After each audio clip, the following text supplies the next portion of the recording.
ఈ రాత్రి వేళ కొన్ని మాటలు మీ దృష్టికి తెస్తాను, జాగ్రత్తగా వినండి. ఒకానొక సమయంలో అమ్మా వినండి, ఎవరు లేయొద్దు. సెల్ ఫోన్లు ఎవరన్నా ఉంటే కూడా దయచేసి స్విచ్ ఆఫ్ చేసి పెట్టేసండి. దేవుని మాటలు ఈ రాత్రి వేళ వింటున్నాం. ఒకానొక దేశం, అది బబులోని దేశం. చెప్పండి, బబులోని దేశం. ఇప్పుడు దాన్ని ఇరాక్ అంటాం. అప్పటి కాలంలో బబులోని దేశం అది, ఇప్పుడు ఇరాక్ దేశం. బబులోని దేశంలోన నెబుకద్నెజరు అనే ఒక మహారాజు ఉన్నాడు. జాగ్రత్త వినండి. బబులోని దేశంలోన నెబుకద్నెజరు అనేటువంటి మహారాజు అతని దాదాపుగా ఆ దేశమంతటికే కాకుండా అనేక సంస్థానాలకు రాజుగా ఉంటూ అతనికి ఎవరు కూడా తిరుగులేనటువంటి రాజుగా చలామణి అవుతున్నాడు. అందరూ కూడా అతన్ని మెచ్చుకుంటూ ఉన్నారు, అందరూ కూడా అతన్ని పొగుడుతూ ఉన్నారు. రాజు అంటే నువ్వే అన్నట్టుగా ఆయనని హెచ్చిస్తూ ఉన్నారు. అలాంటి ఆ రాజుకి ఒక ఆలోచన వచ్చిందండి. ఏం ఆలోచన వచ్చిందంటే వినండి జాగ్రత్తగా. ఒక బంగారు ప్రతిమను చేద్దాము అని చెప్పి ఆలోచన వచ్చింది. దానియేలు గ్రంథం 3వ అధ్యాయం. దానియేలు గ్రంథము 3వ అధ్యాయాన్ని మొదటి వచనాన్ని చదివితే, రాజగు నెబుకద్నెజరు బంగారు ప్రతిమ ఒకటి చేయించి బబులోను దేశములోని దురాయను మైదానములో దానిని నిలబెట్టించాను. అది 60 మూరల ఎత్తును 6 మూరల వెడల్పునై ఉండెను. వినండి, బబులోను దేశములోన బంగారు ఒక ప్రతిమ చేశాడు. అది ఎంత పొడుగు అంటే 60 మూరల ఎత్తు. ఎంత అండి ఎత్తు? చెప్పండి. 60 మూరల ఎత్తు, వెడల్పు 6 మూరలు. బంగారు విగ్రహం, బంగారు ప్రతిమ. 60 మరల చెప్తాను, 60 మూరల పొడుగు, 6 మూరల వెడల్పుతోటి ఆ బంగారు ప్రతిమను చేయించి ప్రతి సంస్థానానికి ఒక చాటింపేశాడు. ఏంటి అంటే, వాద్యాలు వాయించేటప్పుడు నేను నియమించినటువంటి డేటు, నియమించిన దినము, నియమించిన సమయానికి మొత్తం అందరు కంప్లీట్గా వచ్చి ఆ విగ్రహానికి మొక్కాలి. జాగ్రత్త వినండి. కంప్లీట్గా బబులోని దేశంలో ఉన్నటువంటి అందరూ కూడా దురాయనటువంటి ఒక పెద్ద మైదానం, ఆ మైదానంలో దాన్ని నిలబెట్టాడు. దానికి మొక్కాలి, ప్రతి ఒక్క వ్యక్తి మొక్కాలి, సాగిలపడి మొక్కాలి దానికి. జాగ్రత్త వినండి. ఒకవేళ ఎవరైనా దానికి మొక్కకపోతే, వినండి చెబుతాను, వాణ్ణి అగ్నిగుండములో పడేస్తారు. ఎవరైనా ఆ విగ్రహానికి మొక్కకపోతే, మొక్కనటువంటి వారిని బాగా వేడిమి కలిగినటువంటి అగ్నిగుండాన్ని లేపి దాంట్లోన పడేస్తామనే ఒక శాసనాన్ని వాళ్ళు రాసేసి బబులోను దేశం అంతటిలో కూడా పబ్లిసిటీ చేసేసారు. అలా ఎవరైతే ఆ ప్రతిమకు మొక్కరో, ఎక్కడ పడేలా చెప్పండి, ఇప్పుడు చెప్పండి, మాట్లాడేది ఎక్కడ పడేలా? వేడిమి కలిగినటువంటి అగ్నిగుండాన్ని ఏర్పాటు చేసి మొక్కనటువంటి వారిని అగ్నిగుండంలో కాల్చేసేసాలి. ఇది శాసనం. దీనికి తిరుగులేదు, ఈ శాసనానికి తిరుగులేదు, ఈ ఆజ్ఞకు తిరుగులేదు. ఎవడైనా సరే బబులోను దేశం అంతటిలోన ఎంతటి వీరుడైనా సరే చేసినటువంటి ఆ ప్రతిమకు ఖచ్చితంగా మొక్కాల్సిందే. మొక్కనటువంటి వారిని వేడిమి కలిగినటువంటి అగ్నిగుండంలో పడేసేయాల్సిందే. శాసనం ఏర్పాటు చేశాడు. రైట్. ఆ దినం రానే వచ్చింది, విగ్రహాన్ని నిలబెట్టాడు. ఆ తారీఖు వచ్చింది, ఆ దినం వచ్చింది, ఆ సమయం వచ్చింది. మొత్తం కంప్లీట్గా దురాయన మైదానంలోన ఉన్నటువంటి ఆ విగ్రహానికి ప్రతి ఒక్కరూ వాద్యాలు వాంచుతూ ఉంటే సాగిలపడి నమస్కారం చేస్తూ ఉన్నారు. వినండి చెప్తాను. అందులోన ముగ్గురు వ్యక్తులు ఉన్నారండి. చదువుదామా మాట. ముగ్గురు వ్యక్తులు ఉన్నారు. ఆ వ్యక్తులు ఎవరో తెలుసునా? రండి, 3వ అధ్యాయం. 3వ అధ్యాయం ఏదో వచ్చిన 12 చదువు. రాజా తాము షడ్రకు, మెషకు, అబేద్నెగో అను ముగ్గురు యూదులను బబులోను దేశములోని రాజకార్యములను విచారించుటకు నియమించితిరి. ఆ మనుషులు తమరి ఆజ్ఞను లక్ష్య పెట్టలేదు, తమరి దేవతను పూజించుటలేదు, తమరు నిలవబెట్టించిన బంగారు ప్రతిమకు నమస్కరించుట లేదనిరి. దేవుని బిడ్డలారా, అందులోన ఏ దేవుని నమ్ముకున్నటువంటి, నిజ దేవుని నమ్ముకున్న, విశ్వసించిన, నిజ రక్షకుడైన ప్రభువును విశ్వసించిన ముగ్గురు వ్యక్తులు అందులో ఉన్నారు. వాళ్ళెవరో తెలిసినా? వినండి చెప్తున్నా. వారెవరో తెలిసినా? ఆకాశానికి భూమికి సృష్టికర్త అయిన దేవుని తప్ప, వినాలి మాట, ఆకాశానికి భూమికి సమస్తానికి సృష్టికర్త అయిన, నోటి మాట చేత సమస్తాన్ని సృజించిన సృష్టికర్తకు తప్ప, వినాలి మాట, ఆ సృష్టికర్తకు తప్ప ప్రపంచంలోన ఎవడు ఏది చెప్పినా దేనికి మొక్కడానికి వీలు పడలేని స్థితిలో తీర్మానము కలిగి ఉన్నారు. సావరణదస్తాము కానీ నిజ దేవుని విడిచిపెట్టి ఇంకొక దానికి మొక్కడానికి వీలు లేదని తీర్మానం చేసుకుని 60 మూరల పొడుగులో ఉన్నటువంటి విగ్రహానికి అందరూ సాగలపడి మొక్కుతూ ఉంటే డైరెక్ట్గా రాజుకు ఎదురుగా చక్కగా నిలబడి ఉన్నారు. వినాలి జాగ్రత్తగా. అప్పుడు వెంటనే కొంతమంది వచ్చి, రాజా నువ్వు నిలబెట్టించినటువంటి 60 మూరల పొడుగున్న 6 మూరలు వెడల్పున్నటువంటి ఆ బంగారు ప్రతిమకు అందరూ మొక్కుతున్నారు, కానీ యూదులలోన ముగ్గురు వ్యక్తులు మొక్కలేదు. ఇక రాజుకి ఎట్టుంటుందండి మీరు చెప్పండి? ఏమ్మా ఎట్టుంటుంది రాజకీయంగా? కంట్లో కారం పోసినట్లయింది, అగ్గి బుగ్గి అయినాడు. రాజు ఆజ్ఞ ఎవడైనా మీరాడు అని అంటే వాడిని వేడిమి కలిగిన అగ్నిగుండ పడవేయాడు. వెంటనే వాళ్ళ ముగ్గురిని పిలుచుకున్నాడు. షడ్రకు, మేషకు, అబేద్నెగోను వాళ్ళ, ఏంటి నేను చేయించినటువంటి ప్రతిమకు ఎందుకు మొక్కలేదు? మీరు ఎందుకు మొక్కలేదు? రండి చదువుదాం ఆ మాటను. దాలేను గ్రంథం 3వ అధ్యాయం 16వ వచనాన్ని చూద్దాం. షద్రకును, మేషకును, అబేద్నెగోని రాజుతో ఇలాగు చెప్పిరి, నెబుకద్నెజరు ఇందును గురించి నీకు ప్రత్యుత్తరం ఇవ్వవలనన్న చింత మాకు లేదు. మేము సేవించుచున్న దేవుడు మండుచున్న వేడిమి గల ఈ అగ్నిగుండములో నుండి మమ్మను తప్పించి రక్షించుటకు సమర్థుడు, మరియు నీ వశమున పడకుండా ఆయన మమ్మను రక్షించును.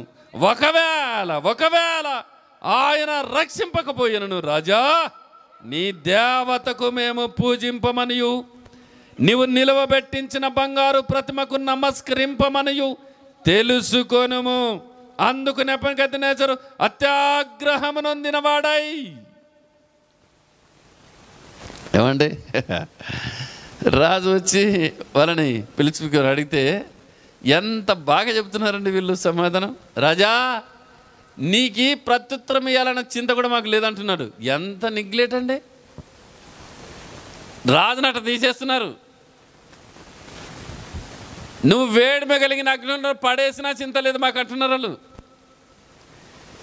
మేము వేడి కలిగిన అగ్నిలో నువ్వు పడేసిన చింతలే, మేము మాత్రం నువ్వు నిలవబెట్టిన ప్రతిమకు పూజ చేయం, దానికి మేము మ్రక్కం.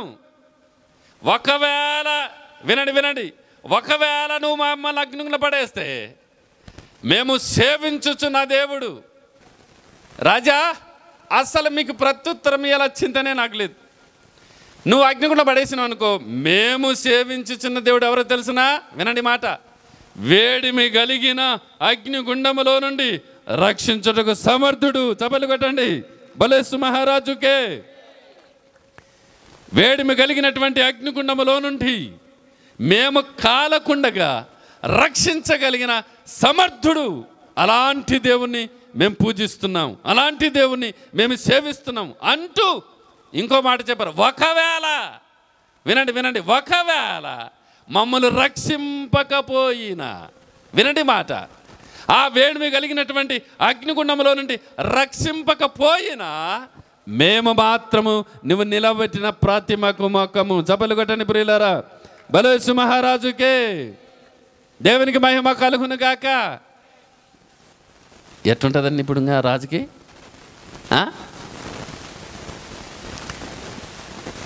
కొంతమంది ఇట్లా అంటారు, అంతమందిలో నన్నాడు వాడు నన్ని అంటారు లేదా? అంతమందిలో ఏదన్నా ఒక్కడు నన్ను అనలేదు నన్ని వాడు, అంతమందిలో నన్నాడు నన్ని, అంతమందిలో అనింది నన్ని, ఎట్టిడిచి పెడతాను, రా ఈ దారిన రా ఇంటి ముందర అంటామా లేదా? అంటామా లేదా? మరి ఇంక ఇప్పుడు రాజు ఏమనాలా? అంతమందిలోన బబులోను దేశం అంతట్లోన నువ్వు నిలబెట్టిన ప్రతిమకు ముఖం అంటే ఇంక ఎట్లుంటుంది దానికి? అగ్నిగుండము ఒక్క పుల్ల వేసి మండించింటే 7 పుల్లలు వేసినాడంట. లేపండి, వేయండి కెట్టలు, లేపండి అగ్ని జ్వాలలు, బట్టలు గిట్టలు ఏమి తీయకుండా కాలు చేతులు కట్టేసి పడేసేయండి. కాలు చేతులు కట్టేసి అగ్నిలో పడేశారు. వినండి, చెప్తాను, జాగ్రత్త వినండి. కాలు చేతులు కట్టేసి అగ్నిగుండం పడేశారు. జాగ్రత్త వినండి. 7 అంతలు ఎక్కువ చేసిన అగ్నిగుండం అది. రాజు ఆగ్రహం, అగ్నిగుండము రగులుతుంది. కాళ్ళు చేతులు కట్టేసి అగ్నిలో పడేశారు ముగ్గురిని. వినండి, చెప్తాను ప్రియులారా. అలాగ చూస్తూ ఉన్నాడు నెబుకద్నెజర్ రాజు వారిని. పరలోకములో ఉన్న దేవుడు, ఏ దేవుణ్ణైతే నమ్ముకున్నారో, ఏ దేవునైతే సేవించుచున్నాడో ఆ దేవుడు అగ్నిగుండంలోనికి దిగాడండి. చప్పలు కొట్టండి ప్రియులారా. అగ్నిగుండంలోనికి దిగాడంతే. అగ్నిగుండంలోనికి దిగాడు వారి దగ్గరికి. వారికున్న చేతుల కట్లన్నీ తెగిపోయినాయి. 4 వ్యక్తులు అగ్నిగుండంలో చిన్నగా నడుస్తూ ఉన్నారు. అగ్నిగుండంలో తిరుగులాడుతూ తిరుగులాడుతూ తిరుగులాడుతూ ఉండగా, రండి చదువుదాం ఇప్పుడు దానియేలు గ్రంథం 3వ అధ్యాయం. ఎన్నో వచనం? 25వ వచనాన్ని చదువుదాం ఇప్పుడు. అందుకు రాజు, నేను 4 మనుషులను బంధకము లేక అగ్నిగుండములో సంచరించుట చూచుచున్నాను. వారికి హాని ఏమీ కలగలేదు. 4వ వాని రూపము దేవతల రూపమును పోలినది. వారికి ప్రత్యుత్తరం ఇచ్చాను. హల్లెలూయా చెబుదాం అందరం కూడా. హల్లెలూయా. ప్రియులారా వినండి, రాజు ఆశ్చర్యపోతున్నాడు. రే, 3 మనుషులు పడేసాం కదా. అవును రాజా. సంఖ్యలేసి కట్టేసి పడేసాం కదా. అవును రాజా, నిశ్చయం. కానీ సంఖ్యలు లేవు వాళ్ళకు. పైగా ఒక వ్యక్తి కనపడుతున్నాడు, తెల్లని వస్త్రాలు ధరించుకుని, దేవతల రూపము కనపడుతుంది. వారు సంచరిస్తూ ఉన్నారు, కాలట్లేదు. రాజు ఆశ్చర్యపోయి 3 మనుషులను పాడేస్తే 4 కనపడుతున్నారు. 4వ వ్యక్తి దేవతల రూపాన్ని కలిగి ఉన్నాడు. సంఖ్యలు లేకుండా నడుస్తూ ఉన్నారు, హాయిగా తిరుగుతూ ఉన్నారు అగ్నిగుండంలో. వినండి ఇప్పుడు, జాగ్రత్త వినాలి. అస్సలైన పాయింట్కి ఇప్పుడు వస్తున్నాను. ఇప్పుడంతా ఉపోద్ఘాతం చెప్పాను, ఇప్పుడు వస్తున్నాను. ఆయన అద్భుతమైన 3 మాటలు పలికాడండి. జాగ్రత్త వినండి. ఆ 3 మాటలు ఒక్కొక్కటి అట్లా మీకు టచ్ చేస్తాను, జాగ్రత్త వినండి. అగ్నిగుండములోన తిరుగుతున్నటువంటి వారిని పిలుస్తున్నాడు. నెబుకద్నెజర్ అనేటువంటి రాజు, షడ్రకు మేష అబేద్నెగోను వాళ్ళ రండి బయటికి. మహోన్నతుడైన దేవుని సేవకులారా రండి బయటికి పిలుస్తున్నాడు నెబుకద్నెజర్ అనేటువంటి రాజు. దేవుని సేవించుచున్నటువంటి దేవుని బిడ్డలారా రండి బయటికి అంటే చక్కగా బయటకు వచ్చారు. వాళ్ళు నడుచుకుంటా బయటకు వచ్చారు. వినండి, చెప్తాను. పక్కనున్న వాళ్ళు వచ్చి ఎంటకలు బట్టి చూస్తారంట, కాలినేమని. ఒక్క ఎంటక కూడా కాలలే. బట్టలు పట్టుకుని చూస్తారంట, ఎక్కడ కాలే. ఇంకో విషయం చెప్పిన బైబిల్ రాయబడిన ఏమిటండి, పగవాసన, అగ్నివాసన కూడా వాళ్ళకి లేదు. చప్పలు కొట్టండి హల్లెలూయా. అగ్నివాసన లేదు, పగవాసన లేదు. బైబిల్ ఒక మాట ఉంటుంది, నీ తల వెంట్రుకలు లెక్కింపబడి ఉన్నాయి, ఏదియూ మీకు హాని చేయదు, ఒక్కటి కూడా రాలి కింద ఊడిపడదు. ఎస్ బా, ఎంత మంచి మాట. అప్పుడు వారిని బయటికి పిలిచి 3 మాటలు చెప్పాడండి. జాగ్రత్త వినండి. బబులోను దేశాల్లో ఉన్నటువంటి జనాలందరికీ ఒక చాటింపేశాడు. ఒకటేంటంటే, షడ్రకు మేసే అబేద్నెగోలు సేవించుచున్న దేవుడు మహోన్నతుడు. చప్పట్లు కొట్టండి హల్లెలూయా. మహోన్నతుడు. రెండవది, షడ్రకు మేసే అబేద్నెగోలు సేవించుచున్న దేవుడు పూజార్హుడు. మూడవది, షడ్రకు మేసే అబేద్నెగోలు సేవించుచున్న దేవుడు ఈ వేడిమి కలిగిన అగ్నిగుండములో నుండి తప్పించగలిగిన ఈ దేవుడు కాక మరెవరు కూడా లేరు. దేవునికి స్తోత్రం చెబుదాము. ఎక్కడుంది ఆ మాట? రండి. దానియేలు గ్రంథం 3వ అధ్యాయము 25వ వచనములోన 26వ వచనంలో మహోన్నతుడు అని వ్రాయబడి ఉంది. ఆ గుండము వాకిలి దగ్గరకు వచ్చి షడ్రకు మేసే అబేద్నెగోని వారలారా, మహోన్నతుడగు దేవుని సేవకులారా. రైట్, రండి. 28వ వచనం మొదటి లైన్, నెబుకద్నెజరు షడ్రకు మేషకు అబేద్నెగోని వీరు దేవుడు పూజార్హుడు. రండి 29వ వచనాన్ని చూద్దాం. కాగా నేను ఒక శాసనము నియమించుచున్నాను, ఏదనగా, వినండి వినండి వినండి మాట, ఈ విధముగా రక్షించుటకు సమర్థుడగు దేవుడుగాక మరి ఏ దేవుడును లేడు. హల్లెలూయా చెబుదామా? హల్లెలూయా. ఒకటి, ఆయన మహోన్నతుడు అని గుర్తించాడు. రెండవది, షడ్రకు మేసే అబేద్నెగోలు నమ్ముకున్న దేవుడు పూజార్హుడు అని చాటిస్తున్నాడు. మూడవది, ఈ విధముగా రక్షించగలిగిన దేవుడు ఎవరు లేరు, ఎవరు లేరు. ఈ 3 మాటలు మీకు అట్లా ఒక టచ్ చేస్తాను, జాగ్రత్త వినండి. హల్లెలూయా. ఏమండి? హల్లెలూయా. ఒకటి, నంబర్ 1, షడ్రకు మేసే అబేద్నెగోలు నమ్ముకున్న దేవుడు ఎవరు అంటే మహోన్నతుడు. వినండి చెప్తాను. మహోన్నతుడు, మహిమ కలిగిన వాడు.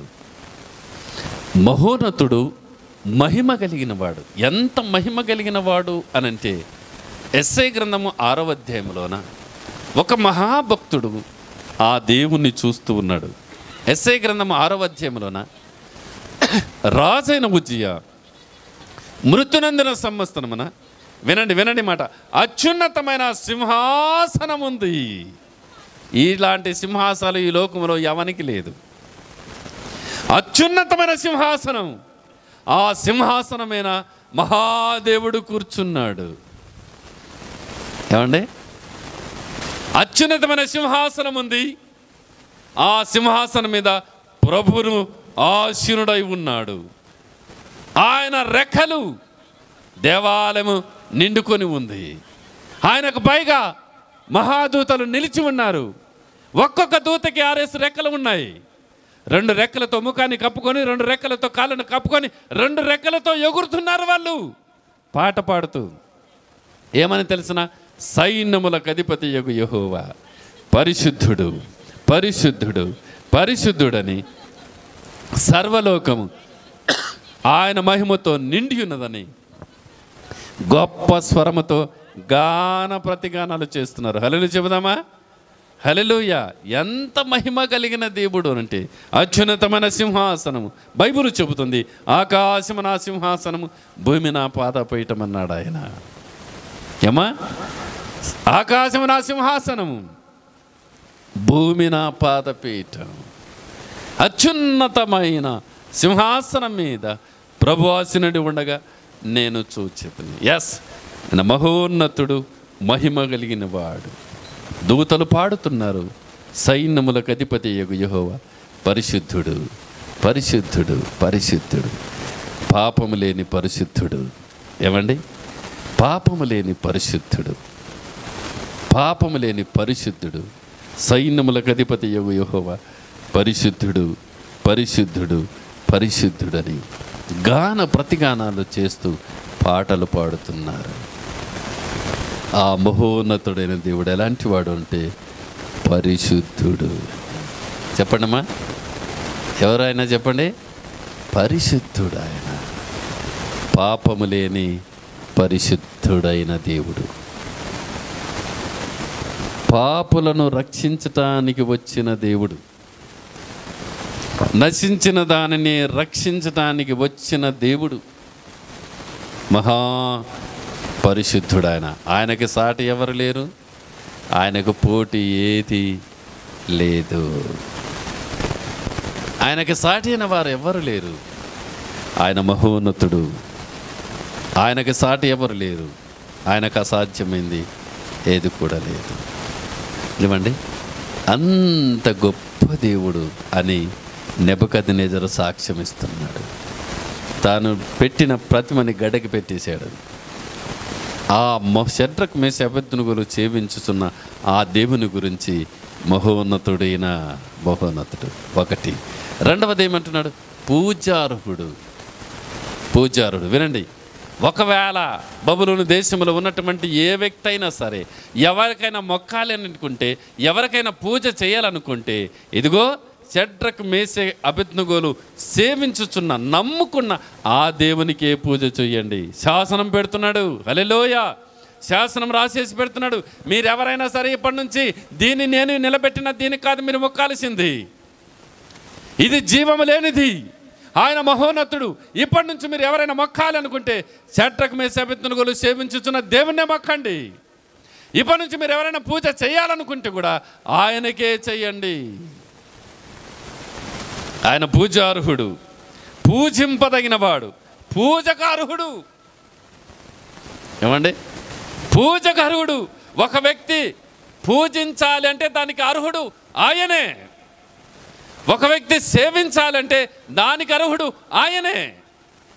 ఒక వ్యక్తి మొక్కాలి అనుకుంటే దానికి అర్హుడు ఆ మహోన్నతుడైన దేవుడే. కనుక ఈయనే పూజ అర్హుడు. ఈయనకు తప్ప ఎవరికి పూజ చేయొద్దనని శాసనం రాసేసాడు. హల్లెలూయా. ఎవరికి పూజ చేయొద్దు. మూడవది చెప్తాను, జాగ్రత్త వినండి. ఈ విధముగా రక్షించుటకు సమర్థుడైన దేవుడు ఎవరు లేరు. జాగ్రత్త వినండి ఈ చివరి మాటను. వేడిమి కలిగినటువంటి అగ్నిగుండములో నుండి రక్షించగలిగిన సమర్థుడైన దేవుడు ఎవరు లేరు. ఆయనకు మించిన వారు ఎవరు లేరు. వినాలి మాట. ఆయన కంటే ముందున్న వాడు ఎవడు లేడు. అన్నిటిని కలగజేసిన వాడు ఆయనే. అన్నిటికీ ఆధారభూతుడు ఆయనే. ఈరోజు ఆకాశం ఉందంటే దానికి కారణం ఆయనే. ఈరోజు భూమి ఉందంటే దానికి కారణం ఆయనే. ఈరోజు గాలి వస్తుంది, అది మనసారా పీల్చుకుంటున్నామంటే దానికి ఆయనే.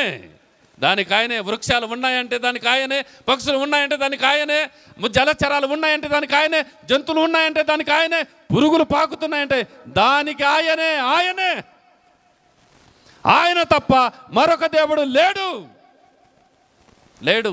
నెబుకద్నెజరు చెప్తున్నాడు, ఇలాంటి దేవుడు ప్రపంచంలోన ఎవరు లేరు. ఎవరు లేరు. ఇలాంటి అగ్నిగుండములో నుండి రక్షించగలిగిన సమర్థుడైన దేవుడు గాక ఎవరు లేరు.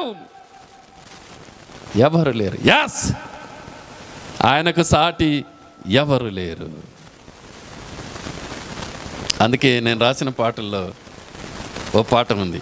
అసాధ్యమైనది ఏదియూ లేదు నా ప్రియుడైన యేసయ్యకు,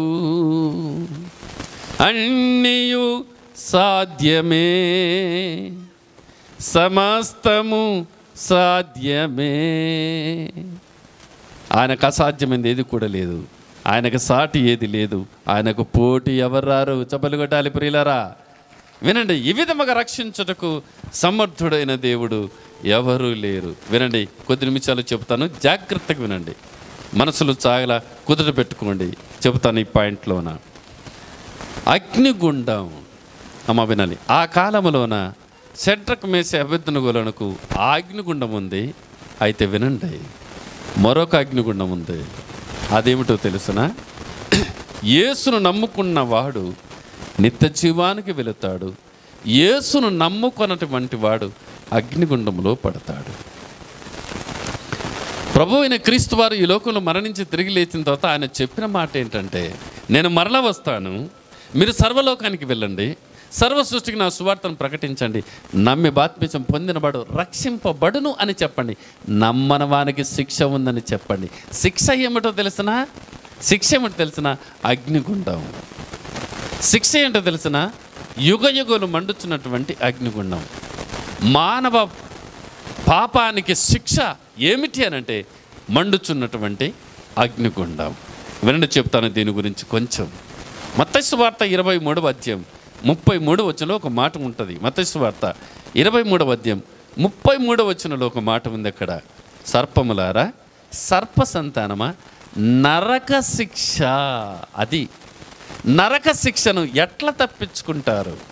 అమ్మా వినాలి, నరక శిక్షను ఎట్లా తప్పించుకుంటారు? సర్పములారా, సర్ప సంతానమా, నరక శిక్ష ఉంది. అమ్మా తల్లి వినండి, ఈ రాత్రి వేళ మానవ పాపపు జీవితానికి శిక్ష ఏమిటి అనంటే నరక శిక్ష ఉంది. ఆ నరక శిక్ష ఎలాంటిది అనంటే లూకాసు వార్త 16వ అధ్యాయం, లూకాసు వార్త 16వ అధ్యాయము, ఆ నరకములో పడినటువంటి ఒక వ్యక్తి జీవితాన్ని మీకు ఇప్పుడు చెబుతాను. 23వ వచనం. ఒక ధనవంతుడు ఉన్నాడు, అతడు చనిపోయి ఆ అగ్నిగుండంలో పడ్డాడు.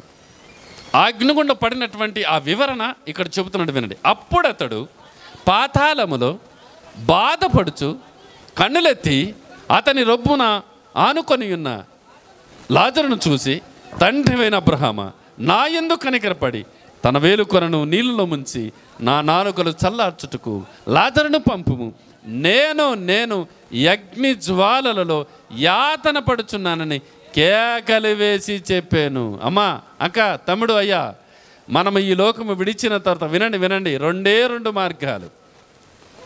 నువ్వు యేసును నమ్ముకుంటే నిత్యరాజ్యానికి వెళుతావు, యేసును నమ్మకపోతే భయంకరమైనటువంటి అగ్నిగుండంలో పడతావు. అక్క, తమ్ముడు, అయ్యా, ఈ రాత్రి వినాలి. యేసును నమ్ముకున్నవాడు ఆ అగ్నిగుండాన్ని ఈ విధముగా రక్షించగలిగిన సమర్థుడైన దేవుడు ఎవరు లేరు. ఆ అగ్నిగుండాన్ని తప్పించి రక్షించగలిగిన సమర్థుడు యేసు ప్రభు ఒక్కడే. ఆయనను నమ్ముకుంటే ఆ వేడిమి కలిగినటువంటి అగ్నిగుండము నుండి తప్పించబడి నిత్యరాజ్యములో చేరుతావు. హల్లెలూయా. యేసును నమ్ముకున్నటువంటి వారు ప్రపంచంలో ఏ వ్యక్తి అయినా సరే, ప్రపంచంలో మానవ జన్మ ఎత్తి భూమి మీద నివాసము చేస్తున్నటువంటి ఏ వ్యక్తులైనా సరే, యేసును నమ్మకపోతే మాత్రం ఖచ్చితంగా ఈ ధనవంతుడు కాలుచున్నటువంటి ఆ పాతాళం అనేటువంటి యుగయుగములు మండుచున్నటువంటి అగ్నిగుణములో పడాల్సిందే. వినండి, చెప్తాను ఈ రాత్రి వేళ, ఆ అగ్నిగుండంలోనికి మానవ జీవితాలు వెళ్ళకూడదని, ఆ అగ్నిగుండంలో పడకూడదని, యుగయుగములు కాలకూడదని పాపలను రక్షించుట కొరకు క్రీస్తు యేసు ఈ లోకానికి వచ్చాను. యేసు ప్రభు 2000 సంవత్సరాల క్రితం ఎందుకు ఈ లోకానికి వచ్చాడో తెలిసిన? పాపములో మనము బ్రతుకుతూ, పాపములో జీవిస్తూ, పాపములో పడి పాతాళం అనే నరకానికి వెళ్ళాల్సిన మన జీవితాలను పాపము నుండి విడిపించి పరిశుద్ధులుగా చేర్చి పాతాళాన్ని తప్పించి నిత్యరాజ్యము చేర్చడానికి వచ్చాడు ఈ లోకానికి ఏకైక రక్షకుడు యేసు ప్రభువారు. చపలు కొట్టండి ప్రియులారా. బలేసు మహారాజుకే. పాపులను రక్షించుట కొరకు క్రీస్తు యేసు ఈ లోకానికి వచ్చాను. మనిషి పాపపు జీవితానికి శిక్ష పాతాళం అనే అగ్నిగుండం. దానిని తప్పించగలిగిన నాథుడు ఎవరు కూడా లేరు. ఈ విధముగా రక్షించగలిగిన దేవుడుగాక మరి ఏ దేవుడును లేడు.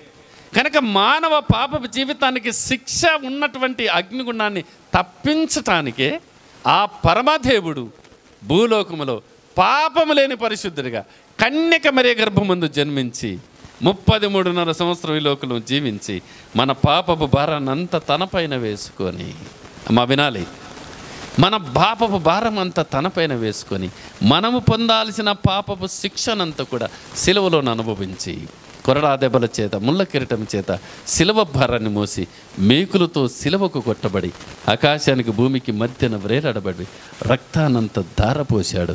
మన ప్రాణానికి బదులుగా తన ప్రాణాన్ని త్యాగం చేశాడు. హల్లెలూయా. ఎందుకు తెలిసిన? ఇదంతా ఎందుకు తెలిసిన? మనము పాపములో ఉండి పాతాళమనే ఆ శిక్షకు వెళ్ళకూడదు అని. అర్థమవుతుంది మాట? దానికి వెళ్ళకూడదని మన శిక్షనంతా తనపైన వేసుకొని మన కొరకే రక్తాన్ని కార్చి ప్రాణాన్ని త్యాగం చేశావు. ఈ రాత్రి వేళ అలాంటి రక్షించగలిగిన ఆ దేవుణ్ణి, అర్థమవుతుందా?